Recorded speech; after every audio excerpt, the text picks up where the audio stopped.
Number one. All right, this is a hard one.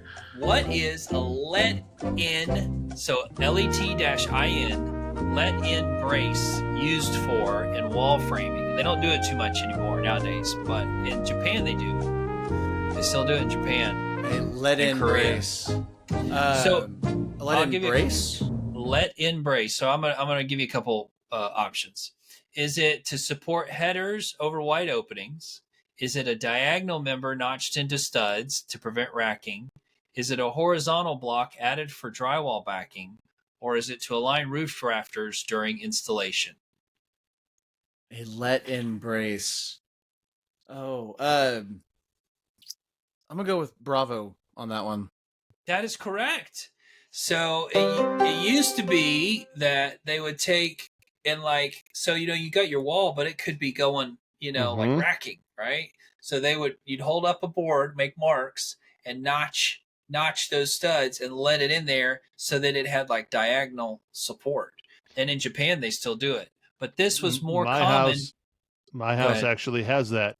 Oh, okay. As I have had to do renovations and try and add stuff here and there, most of the internal support walls have the lead-in brace. So this kind of was before like OSB and plywood sheathing was like common, right? So that's why they would have these, because the sheathing does that same purpose. In Florida now, if your house is 2 stories and a certain many miles from the water, you have to put sheathing on the interior walls on both sides, on the middle of the house in which way the wind would blow, to keep the house from blowing over if there was a strong wind that would blow it. So it's called a shear wall. Yeah. It's called a shear wall. So, all right, bonus question for you, Ross. When cutting rafters, what is a plumb cut? And I almost gave it away earlier.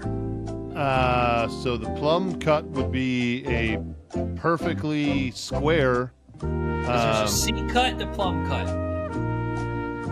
The plumb cut would be a 90 degree to the stud, wouldn't it? Plumb cut is the bird's mouth, right? Yep. It's the one that goes at the same angle, right? Oh, yeah. So you've got, no, excuse me. I'm sorry, that's wrong. The plumb cut's the one that goes straight up and down, plumb with the wall, or with the earth. So that would be basically at the end of your rafters. If you wanted to put a fascia board on it, you have to do a plumb cut to make sure that it is No, square. It's in the bird's mouth. Well, that would also be the same angle. That would be the same angle. So like the rafters coming down like this. Yep. And you cut it up straight, that's a plumb cut. But in the bird's mouth, you have a small plumb cut, and then the part that goes straight, that goes straight and sits on top of the top plate, that's called the seat cut.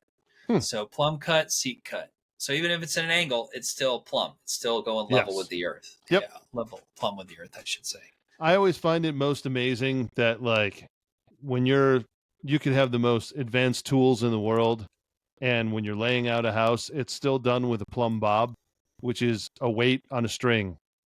It's very useful. Mm-hmm. It's very useful. A chalk line, and I mean, lasers are great, but like having a plumb bob to know that everything is actually square I find that astounding. There's 2 things that are like really simple. What is it? Is it 3-4-5 rule? Is it 3-4-5? Yep. So because of trigonometry, you can measure 3 feet one way and 4 feet, or I think 4 feet to a 90 degree, and then 5 feet to a 90 degree of that. And then you measure the diagonal, it should be 5.